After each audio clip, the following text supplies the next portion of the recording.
Hello, welcome to the Ricoh Reactiv room. This is a new set of technologies that we're introducing here in Ricoh, USA. It runs on a number of our units from our 32-inch IFPDs all the way up to our 86-inch units. What we're looking at here is the home screen for Reactiv Suite, where I have a number of applications built within inside of the product itself. I have the ability to launch different applications. So here at the bottom I have an icon for UCS, I also have an icon for Zoom, so we can integrate into customers' existing telephony solution. So I'm picking on Zoom here and I launch directly into the Zoom meeting. I can also certainly go out to a browser and navigate there. One of the things I'd like to quickly illustrate is how I can access sites more conveniently and quickly. So up here in the upper left-hand corner, you'll see a IP address or URL. And if I were to type in that IP address on my phone or my iPad or even my laptop for that matter, I actually come to a screen which is the Reactiv remote keyboard. And here I can type in text. So what I've done is I've typed in www.ricohusa.com. Now if I pick the send button, what you'll see there, it actually plugs it directly into the URL, and now I'm launching directly to the Ricoh USA website. So it makes it very easy to share content from remote devices, from phones or laptops or, again, tablets with the device. Moving further into the product, some of the key solutions right now that we're launching here are Reactiv Stage and Reactiv Scribble. Now these can be used for any number of types of meetings, from brainstorming to teaching to training to presentations themselves.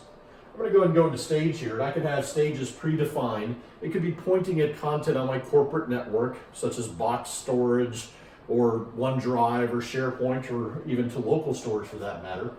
I'm going to go ahead and pick on one of the stages here, which is a stage for teaching. It actually has a space motto or a space theme.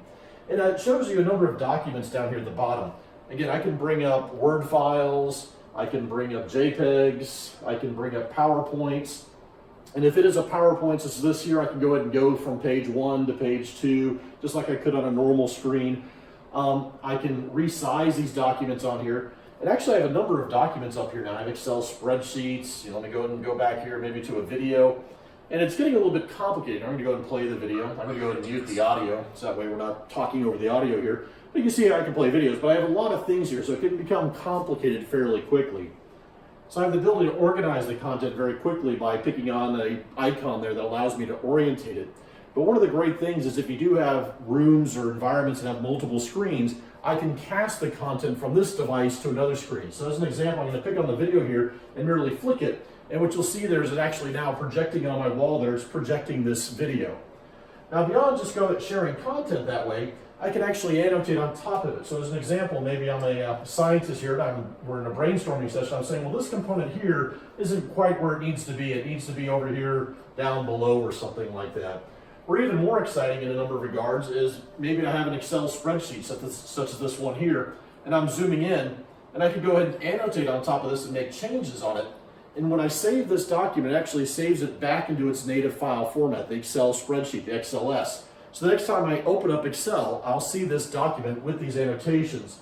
It also applies to Word documents, PowerPoints, any Microsoft document can be annotated in that regard.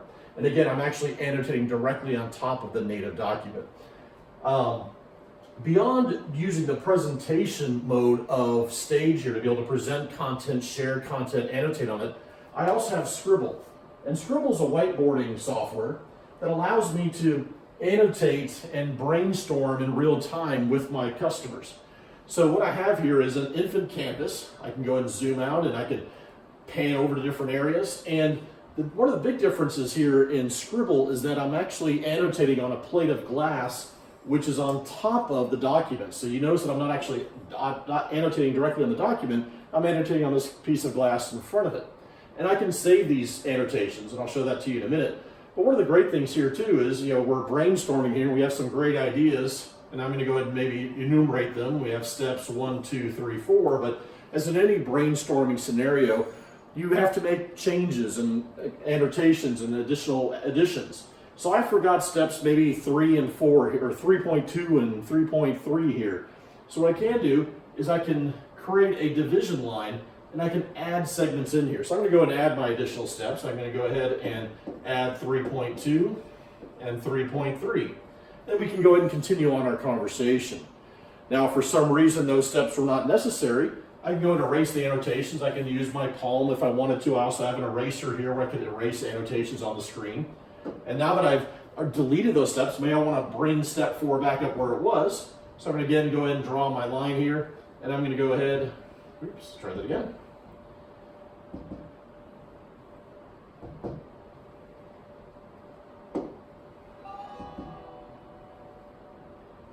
And bring those annotations up. Now that I have my ideas captured here, and I can have lots of different annotations, I could certainly do simple things as far as changing colors and pen widths. I'll use a broader pen here if I wanted to. I can capture these notes with pagination. So therefore, when I pick on this icon, I can pick on different paper sizes, 8.5 by 11, index cards, any number of sizes. And what this is going to allow me to do is save this information out into a PDF file. So I'm going to go ahead and pick on a standard 8.5 by 11 here. It's going to go ahead and ask me where I want to draw it. I'm going to say maybe this is my page here. So therefore I capture this page here where we made some annotations plus my steps, 1, 2, 3, 4. And then again, I could save these out as a PDF file. So thank you for watching the video here. This is introducing the Reactiv stage, Ricoh Reactiv stage. And we have shown you Scribble and Stage. Thank you very much.